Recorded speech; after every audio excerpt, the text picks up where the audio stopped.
CTV Edmonton, local breaking news with Connor Hogg. 30% of Albertans own condos. And we've been hearing for them for a while now that they're looking for, strengthening, for us to strengthen protections, to improve transparency, and to improve the governance as well. After years of consultation, Alberta condo owners will soon have access to a dispute resolution tribunal that the province says will give them more affordable and more timely access to justice. Good evening. Alberta's new Condo Dispute Resolution Tribunal is expected to launch this spring. The province says it will be more affordable and efficient than going to court. CTV's Miriam Valdez-Carletti has the details.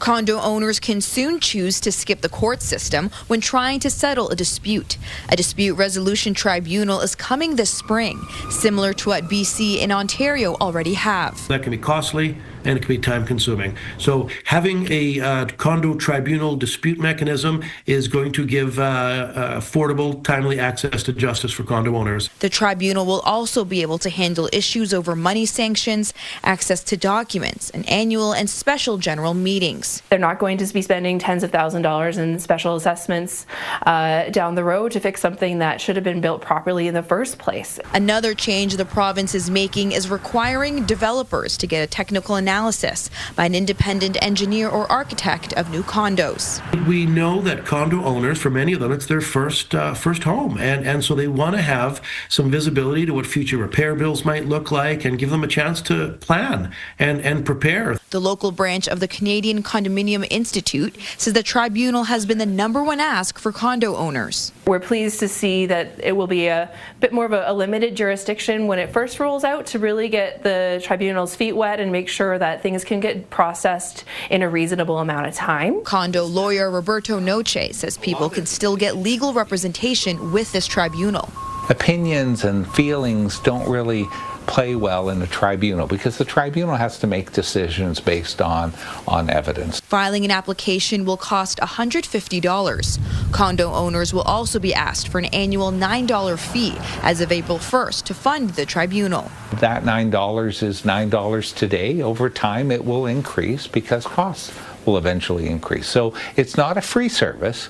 It's a service that owners will pay whether they use it or not. The province didn't give an exact date of when the tribunal will start this spring.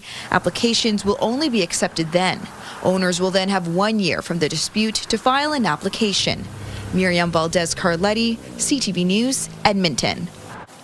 The Alberta Teachers Association is in court this week arguing Bill 2, otherwise known as the province's Back to School Act, should be suspended. The union is seeking an injunction pending the outcome of a broader legal challenge on the province's use of the notwithstanding clause. The clause was used in Bill 2 in October to force striking teachers back to work. The union says the move trampled the fundamental freedoms of teachers. The full hearing on its constitutionality is scheduled for September. A decision on the injunction is expected next week. If granted, it would mean teachers could legally resume strike action. Edmonton Public Schools wants to hire more than 300 teachers and educational assistants before the end of the school year. The division is looking to hire 101 teachers and 202 educational assistants to make up 3-person complexity teams. It hopes to have the teams in place by April. Money for the teams was allocated by the province in February using leftover money from last year's budget. The complexity teams will add assistance in classrooms by helping to calm students, assisting kids who are learning English, and offering additional activities. EPSB says it's expediting the teacher hiring process and doubling the number of participants in its educational assistant internship program. It's been nearly 4 years since 2 men were killed in Chinatown on the same day, reigniting calls for the city to do more to support the area. Today, councillors heard feedback from community members on the investments the city has made since and what more can be done to revitalize Chinatown. CTV's Jeremy Thompson reports. This mural, dubbed the White Tiger of the West, is one example of how Chinatown is changing. Art installations, festivals, dining events, and the like are happening more often as people there make the most of the city's $480,000 vibrancy fund. A lot of performances, celebrations, just a lot of happiness happening, right? And that's what we want to see. City Council has made a deliberate effort to support Chinatown since 2 men were killed there on the same day in May 2022. First, a $1 million post-pandemic recovery fund fueled cultural events and many security upgrades for businesses.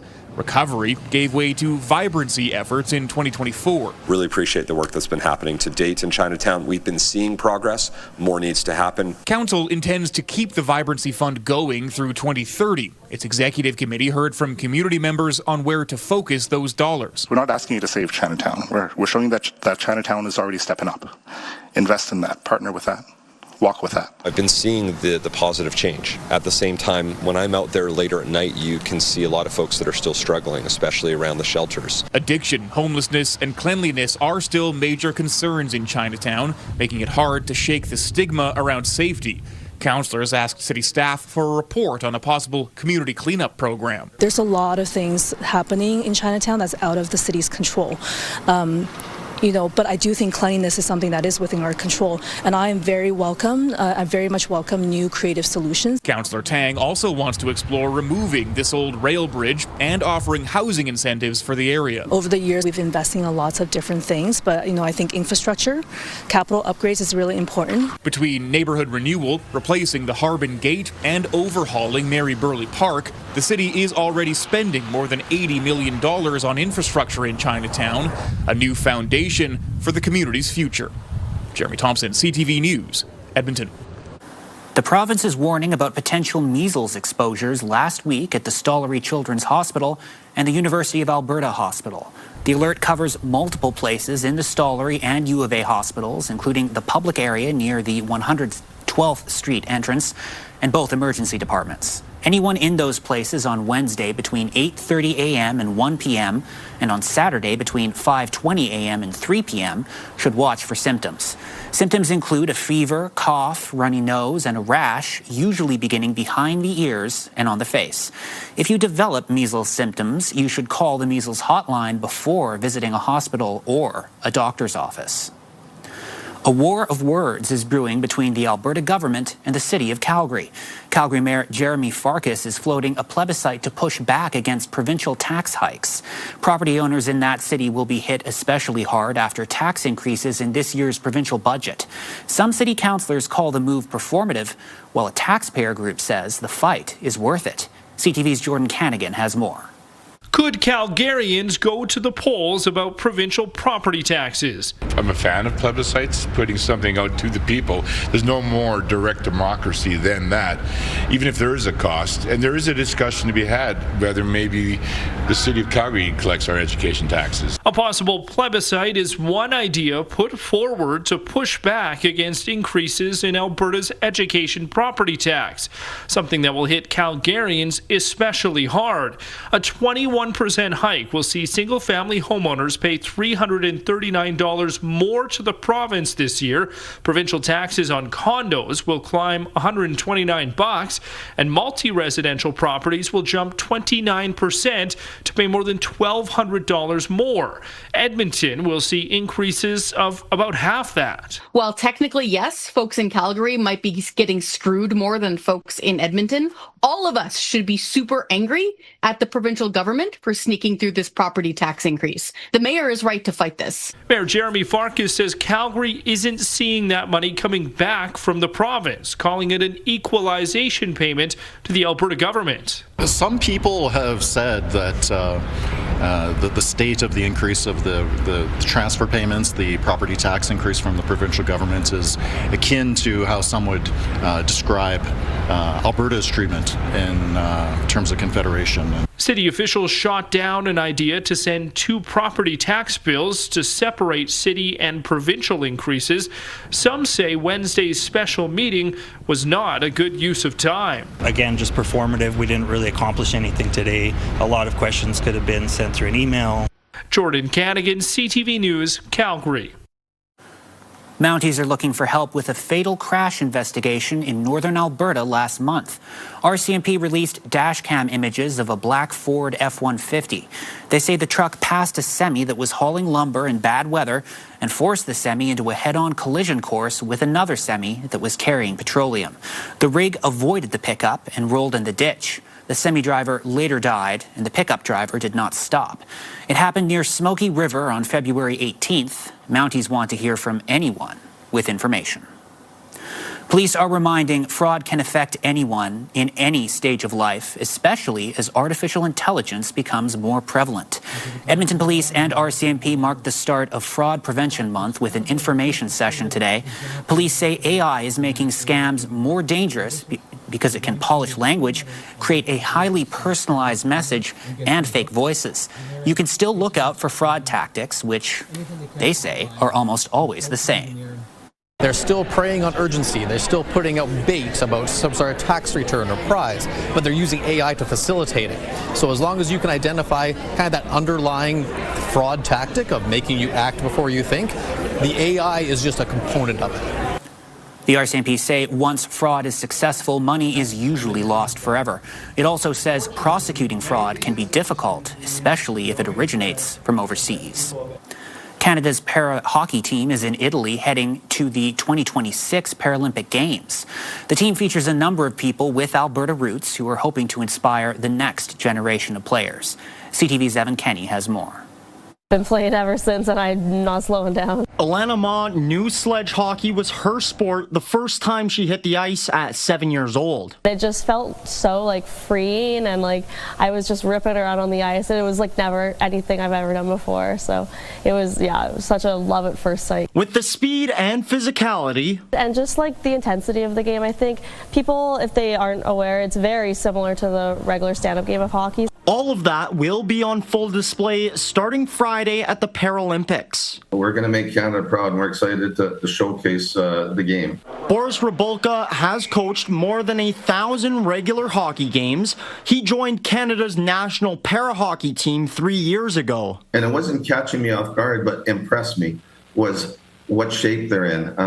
They are top-notch athletes, world-class athletes. Hockey Canada is working to grow the game. He says it's organizing para-hockey programs across the country to set up the next generation. Any young athlete, the aspirations of, you know what, I want to put the maple leaf on and play for my country, well, they're going to start learning at a young age, so they have that opportunity to be able to play for their country. Inspiring local players and organizations. It's nice to see what you can do or how far you can go in the sport. Players would like to see a women's division added to the Paralympics in 2030. The men kick off the tournament Saturday. Evan Kenny, CTV News, Edmonton. The provincial government is putting more money towards reducing tailings ponds. $46 million will be divided among several recipients. The money is meant to advance oil sands mine water management and tailings pond reclamation. The Environment Minister says tailings ponds were never meant to be a permanent solution, and new technology is being used to clean water and reclaim land. This funding is going to 9 real-world projects that will make a real difference. This includes technologies to help filter and reuse water, reducing how much water gets stored in tailings ponds, and it includes technologies to treat and remove chemicals from the mine water. CNRL, Imperial, and Suncor are among the companies that will receive portions of the funding. The newest member of the Edmonton Oilers has arrived. On Monday, the Oilers traded a second-round draft pick to the Chicago Blackhawks for defenseman Connor Murphy, who arrived here late yesterday. The 32-year-old has reached the playoffs once in his career and says winning is his top priority. He's excited to be in Edmonton and says he'll embrace his new role. That's kind of all I've done. It's my career has been a lot of penalty killing and defensive zone time, not intentionally being the D zone a lot, but sometimes we were in Chicago, and just where I'm comfortable, honestly, is more of my defending and using my instincts that way. And I've settled into that role for a few years now and been really comfortable doing it. The Oilers play next on Friday against the Carolina Hurricanes. The NHL trade deadline is also on Friday. Coming up next, despite the dip in temperatures, St. Albert firefighters take to the roof for their 3-day campout to fight MS. Also just ahead, the mystery of a blinding flash of light and a loud noise, the big bang that shook homes all over Metro Vancouver.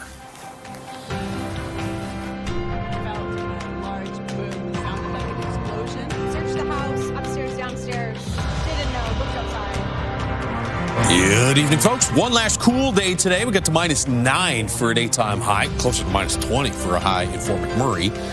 In Fort McMurray, you'll get to about -3, and here at Edmonton, we should get 2 or 3 degrees above zero tomorrow. Tell you how long that warm air is going to last in just a few minutes.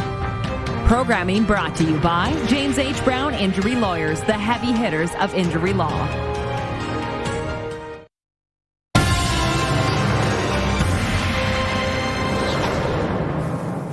Firefighters ascended to the roof of Fire Hall 2 in St. Albert this morning for an annual fundraiser.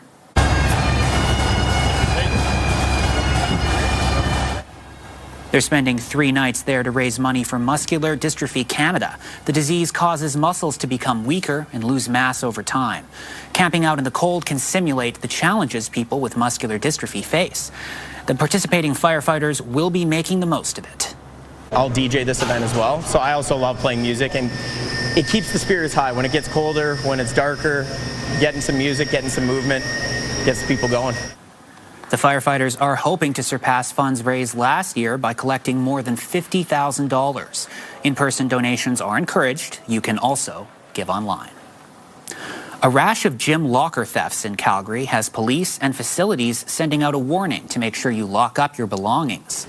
At least 60 thefts have been reported since November at a number of different recreation centers in the Calgary area. The issue has become so problematic it was discussed at the latest police commission meeting. Investigators say most of the time offenders are entering the gyms as drop-ins or using out-of-province memberships and stealing from lockers that appear secure. Over 60% of the thefts that we see across the city are from locks that do not have a lock on them. So I strongly encourage everybody to use a padlock on your locker. The YMCA's Nick Wiggins says the best way to avoid locker room thefts is to leave your valuables at home and use a shrouded padlock that's stronger than a usual lock. He says that can protect you from most thefts they see. Police say to never let others come into a rec center with you and report any suspicious behavior that you see. Bryan Adams will be waking up the neighbors in Red Deer and Lethbridge this summer.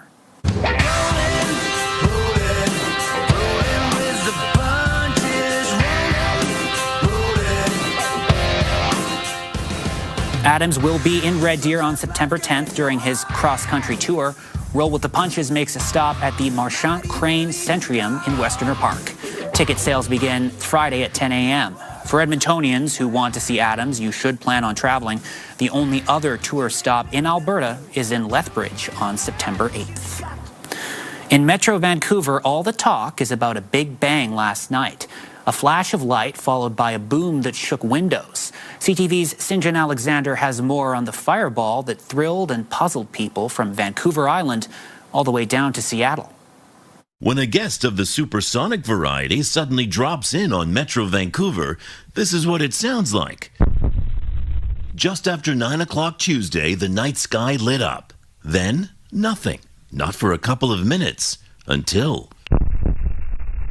Felt a large boom. It sounded like an explosion. Searched the house, upstairs, downstairs. Didn't know, looked outside. The public, puzzled, called the police, not sure if there'd been an accident, an earthquake. The sound waves from the explosion were actually recorded by our seismographs. For such a big bang, somehow, some didn't hear a thing. Not till I got home and talked to my husband. He said, boy, you should have heard this boom last night. Who heard it?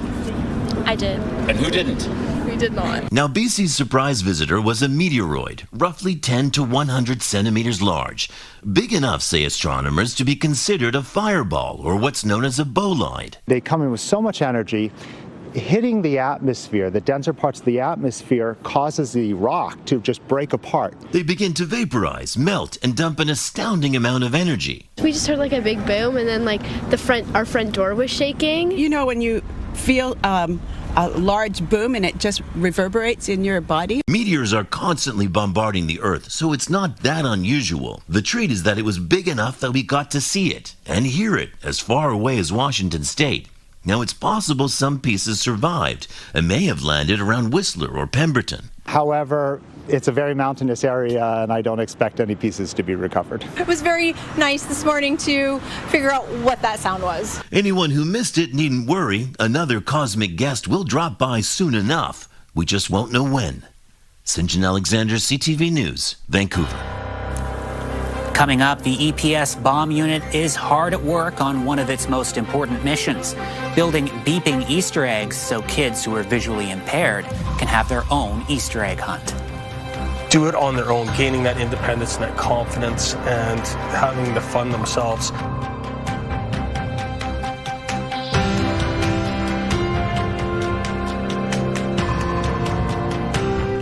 Programming brought to you by Senior Home Care by Angels, Canada's choice in home care. Welcome back. It was a chilly start to the day at minus 17 and minus 9 this afternoon. It was nice to have a bit of sunshine poking through the clouds. Felt a little bit better outside. Still 7 degrees below average.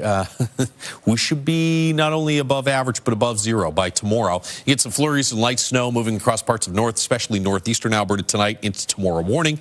Here in Edmonton, much like today, cloudy with a few occasional sunny breaks. Further to the south and to the southwest, you get a chance of some flurries or light snow there through the foothills into the Rocky Mountain House and possibly Red Deer region. For us here in Edmonton, Friday morning would be the next best chance at seeing some light snow. Doesn't look like it's going to amount to all that much, but this may line up with the morning commute on Friday, so keep that in mind. By the afternoon, warm, handful of degrees above zero, and some sun breaking through the clouds. So you can see that warm air in the green. That's temperatures above zero. You have temperatures in the yellow zone in the mid to high teens. That's going to be the case here across south and southeastern Alberta. I think here in Edmonton, I know the Environment Canada forecast has 17 for Saturday. I'm skeptical. I've got 8, maybe 10. There's Sunday. After Saturday, some cooler air will slowly start to slide in. We're still above zero Sunday, but by Monday, back slightly below the freezing mark for a high. Minus 18 Fort McMurray tomorrow morning, minus 10 in Grand Prairie, and here in Edmonton, minus 12 in Red Deer. Should get back to around 3 in Grand Prairie, a handful of degrees above zero for Whitecourt, Edson. Fort McMurray, warmest you've been in a long time, minus 3 for a daytime high. Be a degree or 2 below zero in Lloydminster, and then 4 or 5 in Red Deer and Jasper. Here in Edmonton, 2 or 3 for a high tomorrow with fairly light wind. 5 Friday, chance of flurries or light snow Friday morning. Don't forget it's time change this weekend. We may end the weekend with a bit of light snow or some flurries there on Sunday, and 8, maybe a degree or 2 warmer than that on Saturday, 4 or 5 on Sunday, and by Tuesday through Saturday of next week, we're back into the minus 3 to minus 8 range. So it'll be a short-lived warming trend, but a nice little warming trend over the next 4 days. That is your forecast. The Edmonton Police Services Bomb Unit is gearing up for a very important mission, its annual Beeping Egg project. It gives kids who are visually impaired the chance to take part in an Easter egg hunt. CTV's Amanda Anderson has the story. This mission isn't about diffusing devices. Instead, the Edmonton Police Bomb Unit is infusing sound into these bright-colored eggs. They're tinkers by trade. They like opening stuff up and seeing what's in it. This is just kind of adding back to it, tinkering to put something back together that's fun for kids. The team will make 60 beeping eggs to add to its collection of 200 made over the years. Shells are all custom printed on a 3D printer. What's nice with this, the newer, smaller egg that we're using this year is that it's an even simpler circuit of just connecting wires to the switch and a battery.